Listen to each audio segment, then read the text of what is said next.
Goa Organics వారి skin care, hair care, wellness products కోసం AP, తెలంగాణలో డిస్ట్రిబ్యూటర్లు కావాలను వివరాలకు స్క్రీన్ పైన ఉన్న నెంబర్ కి కాల్ చేయండి.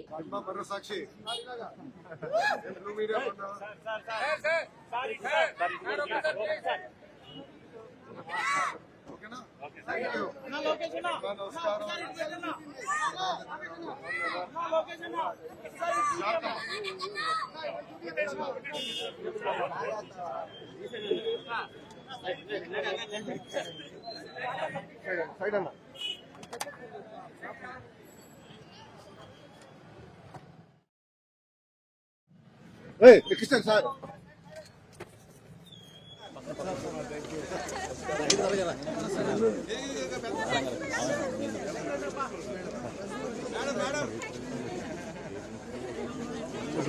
వచ్చేసారు సార్ మొత్తం 500 నెంబర్స్ పైన ఉంది సార్. బాగుంది సార్. బూతులు వెళ్ళేవారు సార్.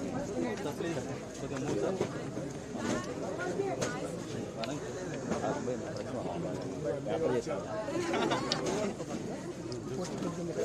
కొంచెం పోటీ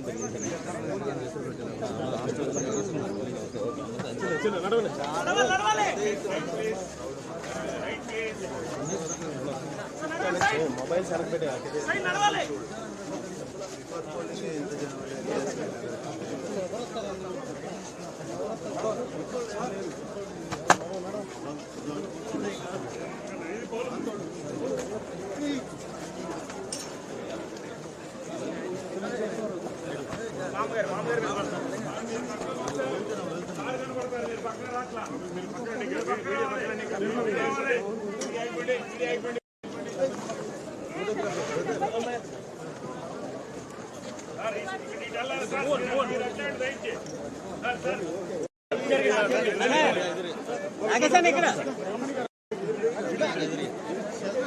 చలో అన్న ప్లీజ్.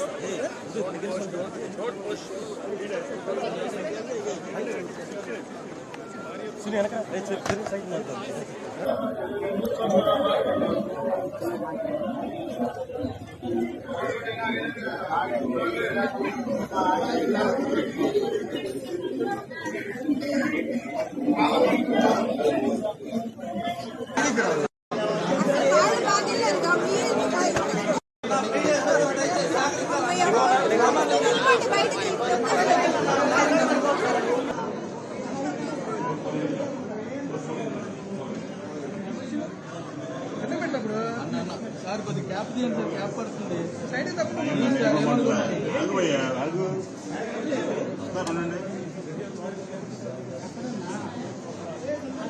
సార్ సెక్యూరిటీ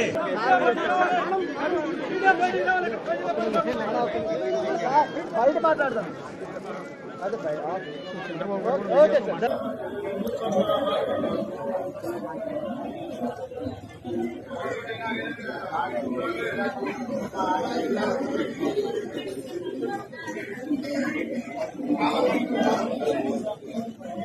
అందరికీ నమస్కారాలు. ఈరోజు నేను ఇది చూస్తే అందరూ ఓటర్స్ కూడా 7 గంటలకే పోలింగ్ స్టేషన్కి వచ్చారు.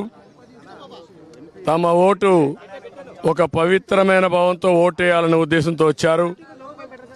చాలా ఎన్నికలు చూశాను కానీ ఈరోజు చూసింది మాత్రం చాలా ప్రత్యేకంగా కనపడుస్తుంది.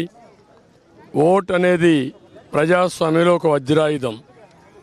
వాళ్ళ జీవితాల్ని, సమాజ జీవితాన్ని, వాళ్ళ పిల్లల భవిష్యత్తుని తీర్చిదిద్దేది.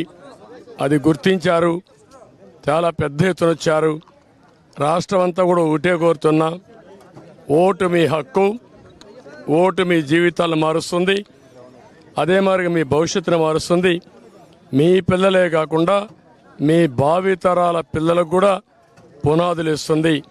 దయచేసి బాధ్యతగా ప్రతి ఒక్కరూ రావాలి, ఓటు వేసుకోవాలి, ఓటు వేయాలి. తద్వారా మీ యొక్క మనోభావాలు తెలియజేసి రేపు రాబోయే రోజుల్లో ఏదైతే సుపరిపాలన ఉంటుందో ఆ సుపరిపాలనకు నాంది పలకాల్సిందిగా మరొక్కసారి కోరుకుంటూ మరొక్కసారి అందరినీ విజ్ఞప్తి చేస్తున్నా, అశ్రద్ధ చేయొద్దండి. ప్రతి ఒక్క వ్యక్తి యొక్క బాధ్యత.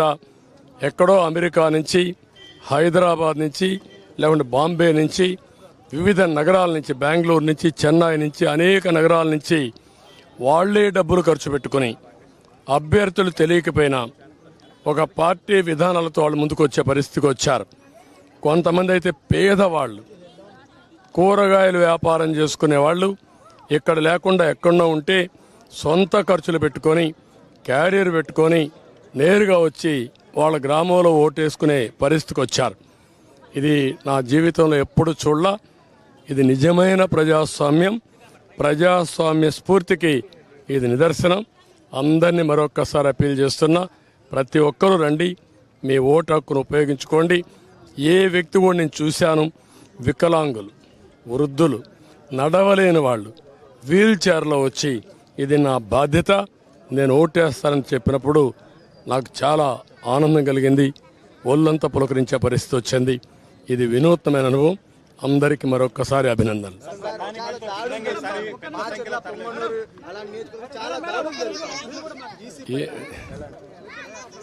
ఎలక్షన్ కమిషన్ కూడా ఎప్పటికప్పుడు కంప్లైంట్ చేశాం.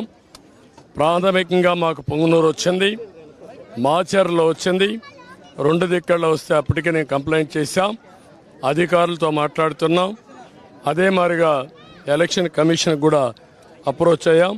నేను ఒకటే ఎక్స్పెక్ట్ చేస్తున్నా, ఎలక్షన్ కమిషన్ ఆధ్వర్యంలో ఎలక్షన్ జరుగుతున్నాయి. ఇది రాష్ట్ర ఎన్నికల కమిషన్ కాదు. ఆ విషయం ఈ నాయకులు గుర్తుపెట్టుకోవాలి. ఎవరైనా ఒకటే కోరుతున్నా, ప్రజాస్వామ్యంలో ప్రజాస్వామ్యాన్ని అపహాస్యం చేయాలని ప్రయత్నం చేస్తే మాత్రం ఎట్టి పరిస్థితుల్లో మా కార్యకర్తలు కూడా గమనుండరు. జనైన్గా లా అండ్ ఆర్డర్ ప్రకారం మీరు ఓట్లేయండి. ప్రజా అభిష్టం నెరవేరాలి, దానికి మేము కట్టుబడి ఉంటాం. కానీ ప్రజాభిష్టాన్ని వమ్ము చేసే విధంగా రౌడీజంతో, గూండాయిజంతో మా ఏజెంట్లు కిడ్నాప్ చేస్తే మాత్రం ఎట్టి పరిస్థితుల్లో పోషించాం. ఎలక్షన్ కమిషన్ డిమాండ్ చేస్తున్నాం, పోలీస్ అధికారులను డిమాండ్ చేస్తున్నాం. ఎక్కడా అవాంఛనీయ సంఘటనలు జరగకుండా కాపాడవలసిన బాధ్యత మీది. ప్రతి ఒక్కరి వ్యక్తికి స్వేచ్ఛ ఉంది, స్వేచ్ఛగా ఓటేయాలి. ప్రతి ఒక్క రాజకీయ పార్టీకి స్వేచ్ఛ ఉంది, వాళ్ళ ఏజెంట్లు పెట్టుకునే హక్కు ఉంది. వాళ్ళ ఏజెంట్లు అలో చేయాలి, మీరే ప్రొటెక్ట్ చేయాలి. అది మీ బాధ్యత.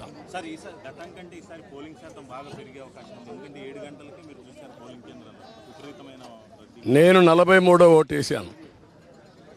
అంటే నేను వేసే కొంది 43 మంది వేశారు ఒక బూత్లో. అంటే 10% ఓట్లు వేసేసారు ఇప్పటికే. నేను పోయే కొందికి క్యూలో అయితే చాలామంది ఉన్నారు. అంటే ఊరు కదిలొస్తున్నారు. ఏదైతే ఓట్ల పండగ అనుకున్నామో ఆ ఓట్ల పండగ కనపడుస్తూ ఉంది. ఇది ప్రజాస్వామ్య వేడుక. ప్రజాస్వామ్యాన్ని పరిరక్షించుకోవడానికి ప్రజా చైతన్యం ఇది ఒక నిదర్శనం. సుమన్ టీవీలో మీ పర్సనల్ అండ్ బిజినెస్ ప్రమోషన్స్ కోసం కింది నెంబర్కి కాంటాక్ట్ చేయండి.